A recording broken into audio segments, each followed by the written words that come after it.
Hi guys, Happy New Year. Sorry it's been a while. It's been an interesting start to the year. Holidays were great, but then I got ill towards the end of the holidays, so that's kind of wiped me out and put me behind a little bit, but I am better now. The benches are fairly clear and I'm getting ready to start my next video, which I'm excited to share with you. But first I thought I'd just round up last year with a bit of an end of year vlog that just contains stuff from November and December, and then I can just tie a little bow in that, and then I can start this year with some new videos. So hope you enjoy this little roundup of what I was up to in November to December. And yeah, it's quite good. There's quite a few little bits of different stuff in there and things you may not have seen. So yeah, let's get started with that. So one of the paintings I've had in for a while now is this large landscape painting. You may have seen this on TikTok. It's in for a clean and a restore. It's got a very discoloured varnish on there.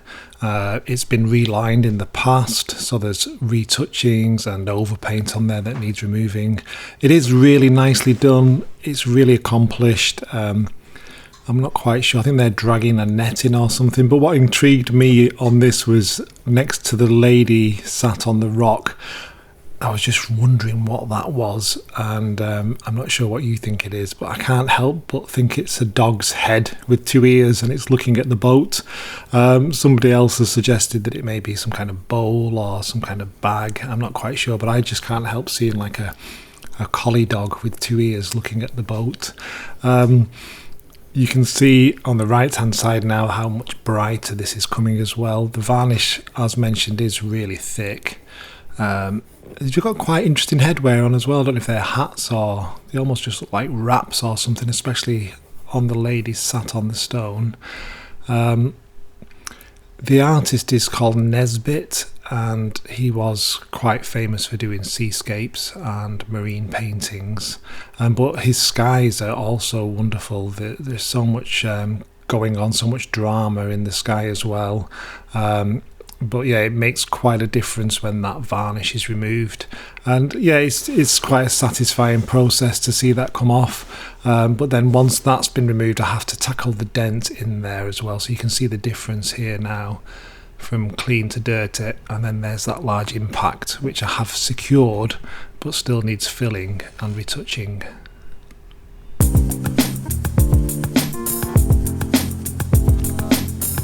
So this is me on the way to Manchester Art Fair.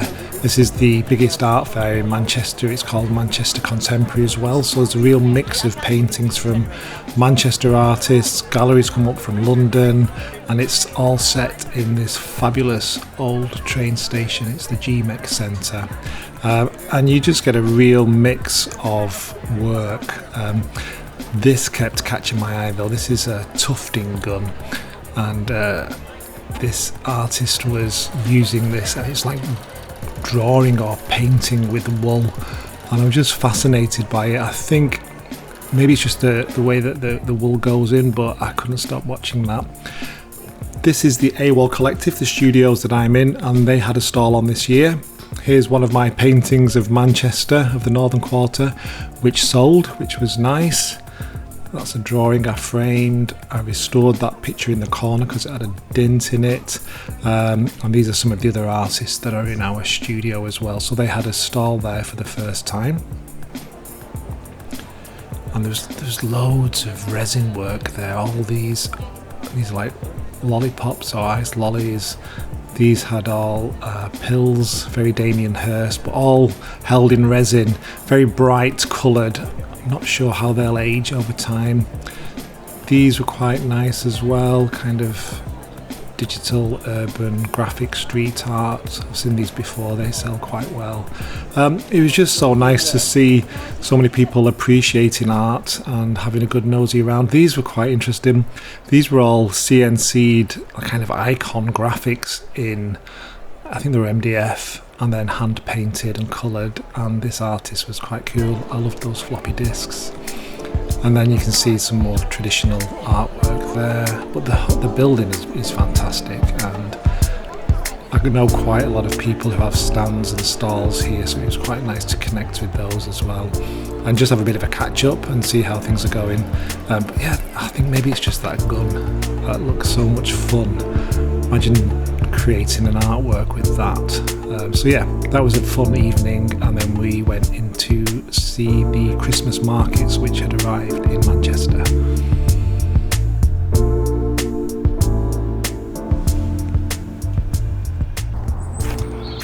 Morning everybody, it's Saturday. It's the day after the art fair, which was really good. I do go every year to the Manchester Art Fair, and it's really nice to touch bases with friends, dealers that run art galleries, and just see the volume of work on the walls and the different work that's being produced at the moment. A lot of it's very stylistically the same. It's all, I don't know, they follow trends. There's lots of trends being followed, and because I suppose they're hitting a commercial market, and I walk around and I look at it and I just wonder how much of this will be being restored in 100 years or 200 years. What's the lifespan of these works? Where does how will it age? What will the problems be that the owners face, and will it be passed down? I mean, I do a lot of work on portraiture, and that gets passed down because it's family, you know, it's a family portrait and it's got sentimental value. Whereas a lot of pieces that people buy because they like it, if their children don't like it, or their relatives don't like it, or if there's no monetary value, it ends up in the charity shop, it gets binned, it gets chucked. So I don't know, I look at a lot of the artists creating work and I think, are you thinking about that when you create your work? Are you thinking about the longevity of it all? Anyway, so that was quite interesting. I really enjoyed that last night. And then this morning I am going for my Saturday morning reset. The colours are beautiful, it's a really nice day, and this is part of my routine now. It's something that I really enjoy doing. It's something that just resets me for the week, and it's a little bit of me time as well, and I can process my week, process the jobs that I've got in, and think about what's coming up next. So the colours, turn around here, oh there, the colours are just beautiful. So it's like I'm walking through a Gustav Klimt painting, especially with all the leaves on the floor. So my reward at the end of this trail is a cup of coffee. So I'm going to carry on now and process another busy week. Look at those colours, amazing.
This has been an interesting piece that's been into the studio for cleaning. So it's a bell ringer sign from a church belfry.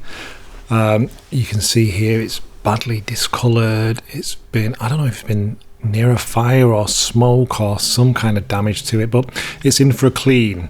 So we had a number of options with this to clean it, and the decision was made to take it back to the original wood. So we've got dirt on there, we've got staining, and then this varnish has sort of deteriorated and discoloured and blistered and sort of bitumised.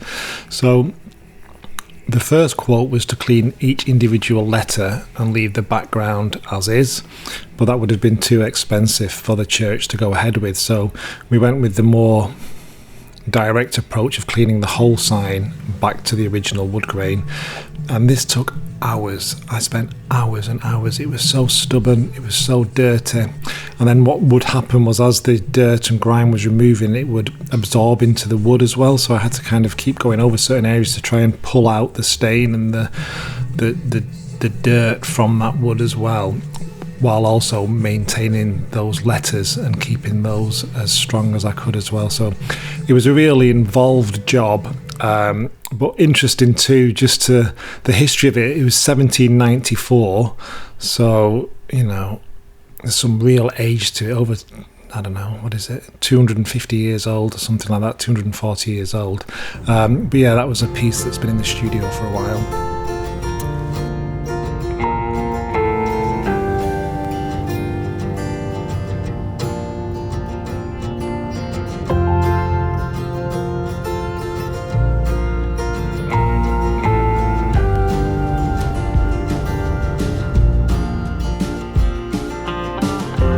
So back to Blackburn Museum and Art Gallery to finish the restoration of the sculpture I created in 2017. This was a ceramic spray gun which was part of the columns that had snapped and chipped and damaged. So we're using a Kintsugi style repair on these to kind of celebrate the life that they've lived and try to embrace imperfection. So Kintsugi is a Japanese method of repairing ceramics, and it uses resins to put the ceramic back together, and then it uses lacquer and gold resin, if you like, or gold powders or gold leaf to highlight the damage and celebrate the repair.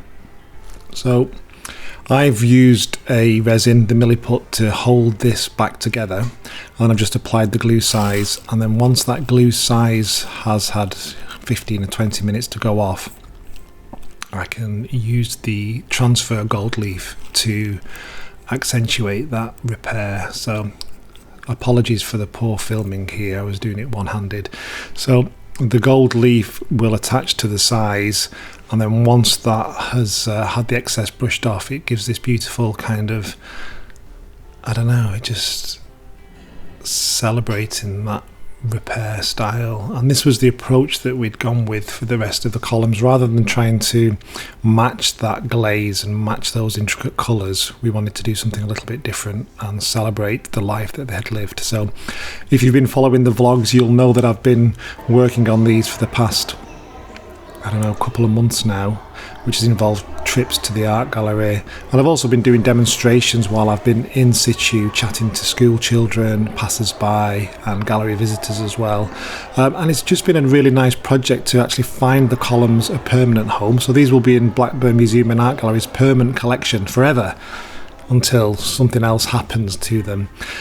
These are some of the other ceramic tools that I made for the project: tape measures and calculators and paint pots and hammers. So these were all tools that the workers at the factory used, and I made moulds and cast them in ceramic. And as you can see, this was first done in 2017, so we're nearly 8 years on now from that, and the columns did get into a bit of a state as they were stored outside for many years, and it's just nice that they've got a permanent home now. Okay guys, I am pretty much done there for today. I think that's the project finished. The columns have been restored now. The Kintsugi is in place, you can see here. The tools are fixed in place, and yeah, it looks really good. I've just had some school children in, so I chatted to them about the project, and yeah, all good. I'm going to pack up now and leave these columns to a life of being a museum piece in Blackburn Museum's collection. So massive thank you to Caroline and the whole team here who have made it a really enjoyable experience, and yeah, it's been good. Maybe just come back and pick some bits up in a few weeks' time, but other than that, I think we're complete. Right, back to the studio.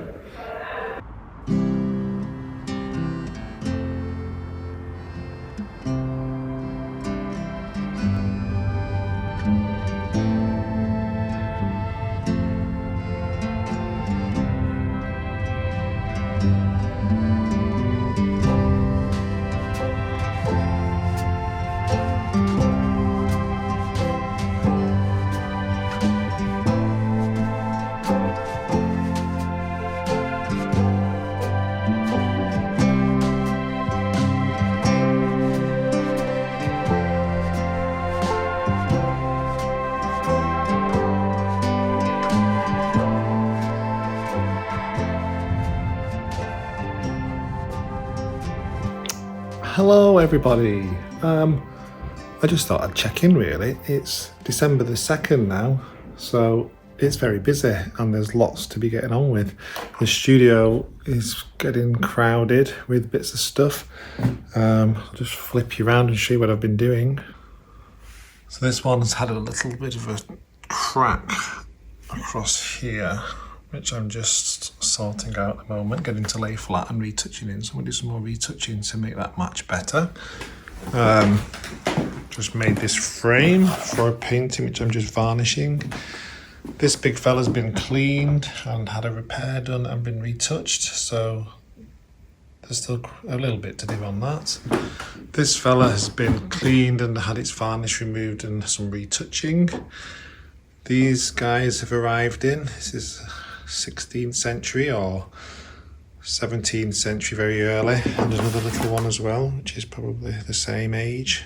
Quite a bit to do on that. That sign's been cleaned and it needs to be finished off. This has been cleaned and had varnish removed. This has been framed in a lovely box frame. This is by my friend Jude, and someone's purchased it, so that's good. And yeah, this is on for a Lowry print that I'm framing. These two things down here have been varnished, so yeah, plenty to go at. So there's about 2 weeks or so before Christmas, and I've got some Christmas deadlines. I've got quite a few framing jobs in, which always seems to be the way. But yeah, I've still got my Alan Ramsey's down there, so if I get some space today or some time, I'm going to jump on those and do some more for that, because that's my next video that needs to come out. So yes, I will be on with that. Right, back to it. This piece came in as well, which is the Lord's Prayer on canvas, and you can see that it's in for a clean and a repair and a tidy up, but every single one of those letters has been moved. So they must have either the prayer changed or they couldn't fit it all in. But if you look underneath, every single one of those letters has been cleaned off and redone. Fabulous piece, really interesting. And yeah, so this was in for a clean and a bit of a tidy up.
Well, that was the end of year vlog. I hope you enjoyed that. It was nice to watch that back and see what I'd been up to in November and December. There was lots going on with all the column work, finishing those off, and then all the restoration jobs that I had in and the framing jobs. And then the little trip away at Christmas was lovely. It was quite quick, but it was nice just to get away. And looking back now, those just to get on that beach and have all that space and all those beautiful sunsets was just fantastic. So it was really nice to get away. I hope you all had a wonderful Christmas and New Year, and I hope you managed to relax and chill out as well. And yeah, so I'm looking forward to this year. I know I'm a little bit behind schedule as usual, but as I've said, I have got a painting on the bench that I'm ready to start work on today, and I've got another one lined up for you as well. I am going to try and mix things up a little bit this year, so there'll be some long format videos where it might go over a number of different episodes, and then I'm also going to try and have some videos where it's just one video from start to finish. So I'm going to get back on my schedule. Thank you as ever for your support. Thank you for sticking with me. I am trying to grow my Patreon audience because this is what keeps things going. YouTube isn't brilliant, but it's you Patreons that keep these videos happening. So thank you so much, and I appreciate your support. And yeah, hope you will look forward to the journey this year. So 2025, lots happening, and yeah, let's make it a good one. So thanks for sticking around, guys. Wish you all the best, and I will have a video for you very soon. Okay, thank you. Bye.